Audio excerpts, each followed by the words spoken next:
always considered myself a gamer, mainly a PC gamer. Got my first Steam account when I was 14 because my friends told me to. We hop on, we play the classic PC games, and it was a good social time. It was how I spent time with a lot of my old high school friends. As I continued through the years, I invested more into gaming, bought single-player games, big franchises, AAA games, even through when I got into college. Online gaming was the way that I kept in touch, mainly with my friends down in Vegas.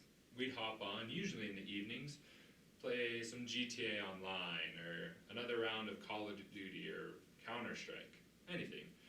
Roped in some other friends, and they introduced us to new games. We got into Lost Ark, a new MOBA game, and the game that this world comes from, Valheim.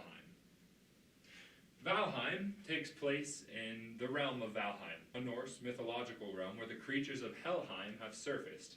You, a powerful warrior in the last life, were sent by Odin here instead of going to Valhalla to vanquish these creatures.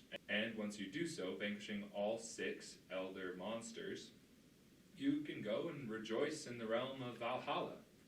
I started playing this game about last year when it first came out. It was a pre-release game, it was in beta, it was continually adding new things. Me and my best friend started just the two of us. We were hooked at the start. By the first week we played, we'd sunk 20 hours into this game, and me, still being a full-time student with a part-time job, that was quite the sacrifice. We slowly brought in our other friends, and we had about 6 of us in this one world, creating, building, finding funny glitches in the game, having a great time. About 2 weeks after we'd started playing, the other friends moved on to a new game. That's just how it goes. Eventually, I was left alone in the world of Valheim. Around this time, I got a lot busier with play practices, rehearsals, performances.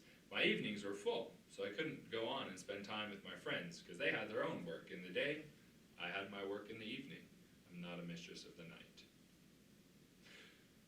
I transitioned back into more single-player games, replaying Skyrim, Dishonored, getting into new games like Star Wars Jedi Fallen Order. These games are awesome, featuring immersive worlds, compelling stories, and good gameplay.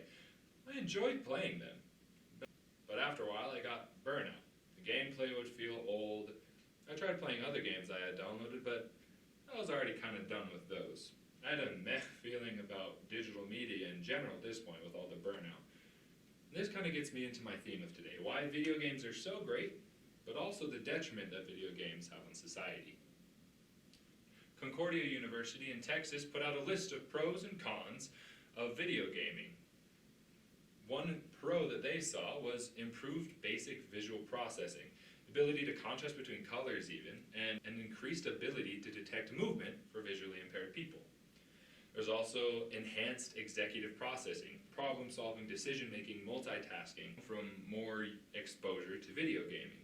Improved everyday skills like hand-eye coordination. This was especially relevant in arena games, Counter-Strike, Global Offensive, Overwatch, other fast-paced first-person shooters. There's also cases of easing of depression and anxiety. Video games can be a way to relieve stress, to relax. I mean, unless you're playing Elden Ring, like these guys. I'm gonna get killed by these dogs. We're done! Some of the cons, which we've heard since the beginning of video gaming. Video games make people more violent. It's of course, and with all of these things, on a case-by-case basis. Whether it's violent video games, the type of person that it is, everyone's affected differently.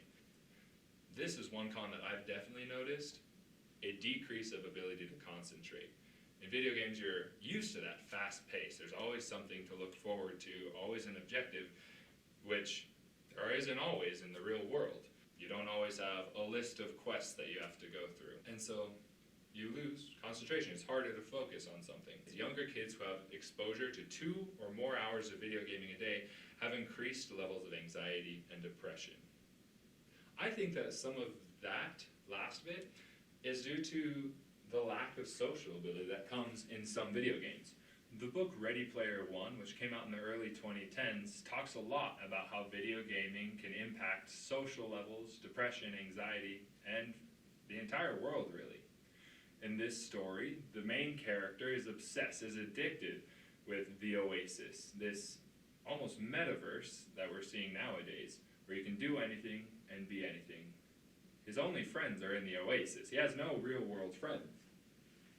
And it's talked about many times that his virtual life is more important than his real life. This is something that can be dangerous in video gaming nowadays, though our gaming isn't quite as immersive as the world in that book. It is getting more immersive and more addicting. So remember, like all forms of media, there's pros and cons to video gaming. For every person it's different, whether you play games or not. It's up to you. But don't let it control your life. You have controllers for a reason.